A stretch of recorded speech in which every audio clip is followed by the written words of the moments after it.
si je dis des potoirs, moi j'amène toujours à tout le monde de comprendre ce que je vais dire. Donc c'est un endroit où les microbes se posent. Je peux dire c'est la maison des microbes. Et le microbe c'est quelque chose qui donne la maladie. Maintenant, comment faut-il faire pour éviter que la maladie ne nous attrape pas? On a dit que l'hygiène est l'ensemble des méthodes utilisées par une personne, par plusieurs personnes pour améliorer la santé. Maintenant, on parle de l'hygiène de la peau. Comment nous allons traiter notre peau pour que les microbes ne se posent pas sur notre peau? Par exemple, les abcès, c'est provoqué par la saleté. Notre corps, quand il y a le vent, la poussière que vous voyez sur par exemple sur la base, dans nos maisons, sur les instruments, la poussière là aussi se pose sur notre peau. Voilà pourquoi Dieu nous a protégé la peau là. Il nous a donné deux peaux. Il y a la première et la deuxième. Deux fois souvent quand quelqu'un se brûle, vous allez voir que l'homme a deux peaux. Vous allez voir que la première peau qui est noire là va quitter avec les ampoules que la chaleur, le feu a brûlé, et il va rester la peau blanche que d'autres personnes frottent le kwanza. Donc le kwanza que vous voyez qui a embelli la peau là, c'est la deuxième peau, parce que la première peau on a déjà enlevé avec la crème. Maintenant, comment faut-il faire pour laver la peau là? Il faut qu'on se lave au moins 2 fois par jour avec le savon et un rince-corps. Le rince-corps qui a les dents encore. Pas le rince-corps qui est déjà faible comme ça, qui est comme le filet là. Quand tu utilises ça beaucoup, ça devient maintenant comme ça là. Ça ne peut plus enlever la peau, la poussière sur la peau. Donc il faut te laver matin et soir. Et il y a les parties du corps qui aiment garder la peau. Papa m'avait dit ici là que il faut appeler le chien par son nom. Donc, il y a les parties du corps qu'il faut insister. Quand tu te laves, même si tu es pressé, si tu ne laves pas bien, les abcès vont t'envahir. Ou bien si tu as une petite plaie, ça va s'infecter, les microbes vont se multiplier, après ça va rentrer dans le sang, ça va te causer la septicémie. Donc la septicémie, c'est l'envahissement des microbes dans le sang, dans le corps de quelqu'un. Et tu meurs. Donc personne ne peut souhaiter la mort pour elle-même. Maintenant, il faut insister, quand tu verses l'eau au corps, tu prends le savon, tu frottes sur le rince-corps, allez, tu frottes. Il faut insister sous les aisselles. Quand il y a beaucoup de fibres, les cheveux là, parce que Dieu a mis les cheveux, c'est pas en vain. C'est pour filtrer la saleté. Vous allez constater qu'il y a les cheveux dans les oreilles, il y a les cheveux dans les narines, il y a les cheveux en bas, même derrière, même sous les aisselles. Donc, vous mettez le savon, après vous insistez sur les plis du corps. Après, vous vous rincez. Il y a aussi l'hygiène de la bouche, on appelle l'hygiène bucco-dentaire. Donc, la bouche là a besoin de l'hygiène. Tu manges le manioc, tu manges les feuilles de manioc, on nous a déjà fait la nourriture.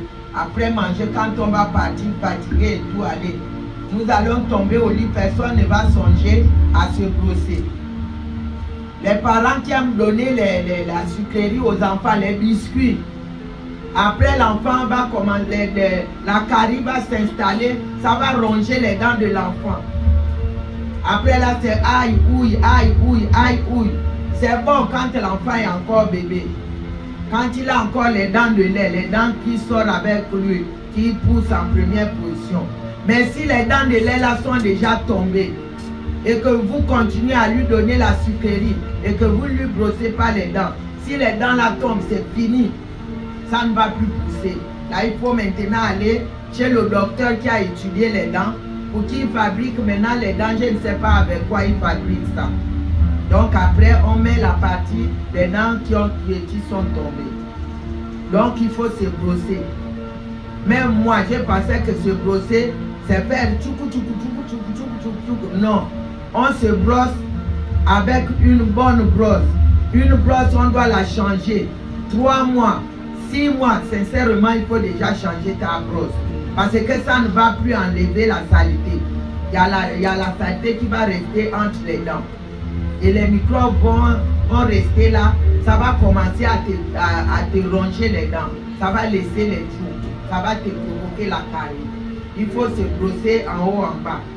En haut, en bas. En haut, en bas. En haut, en bas. Après, tu prends l'eau, tu restes ta bouche. Il y a aussi l'hygiène vestimentaire, les habits. Tout travail, quand nous transpirons, la saleté là reste sur nos habits. Nous qui portons essayez de voir, tu te laves bien le matin, tu portes un habit blanc, tu pars avant midi, vous allez voir que le collet de votre habit est déjà gaspillé ou bien sous les aisselles. C'est pour vous dire que nous sommes un tas de terre, comme on dit que nous portons. Nous marchons avec le tas de terre chaque jour. Donc, il faut laver vos habits. Vous lavez les habits, les sous-vêtements, il faut les mettre au soleil.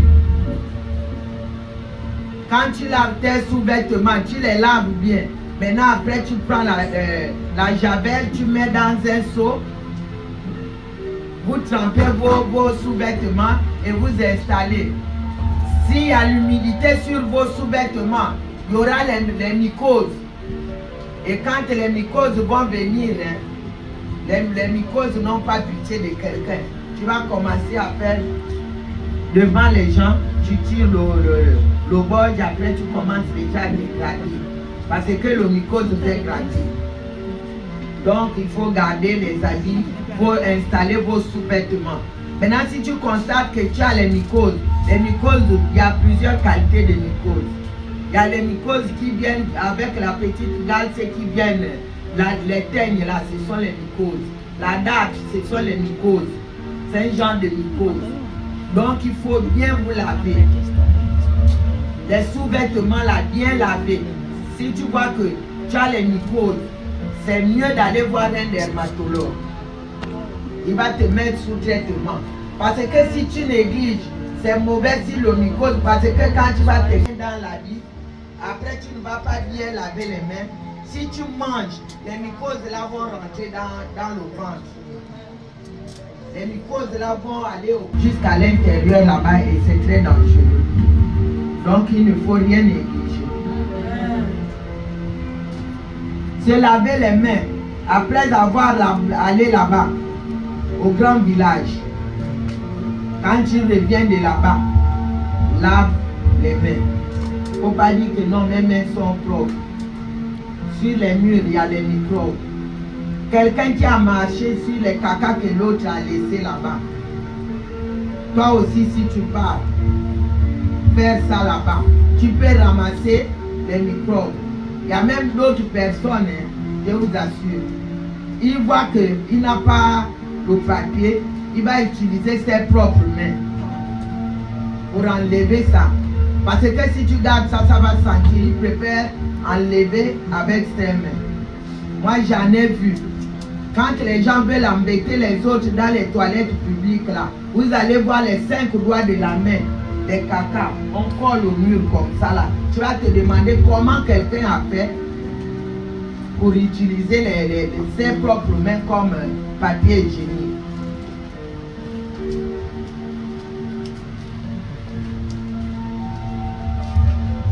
Il faut laver les fruits que nous mangeons. Tout ça, ça rentre dans l'hygiène. Tu es pressé, tu veux montrer aux gens que c'est toi qui connais croquer la pomme. Oh, Adja, la pomme là c'est combien? C'est 300. Tu prends, tu commences à manger. C'est pas bon.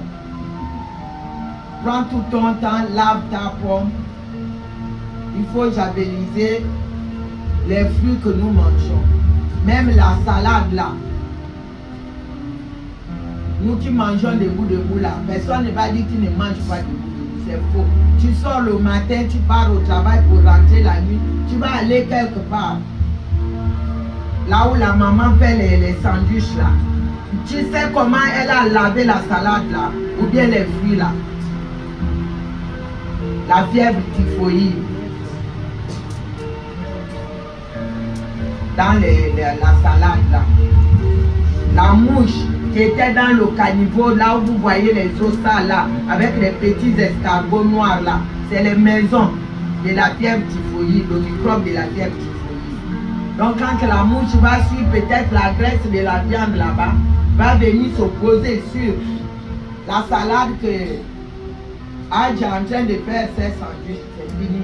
Tu vas avaler, tu vas aller à la maison, le ventre va te déranger, c'est maintenant la diarrhée. Après là, c'est les fièvres. On traite le palu, ça ne part pas. Il y a le palu là, ne finit pas. Va faire les examens. Là-bas qu'on détermine si c'est le palu ou c'est la fièvre typhoïde ou autre chose. Comme d'habitude.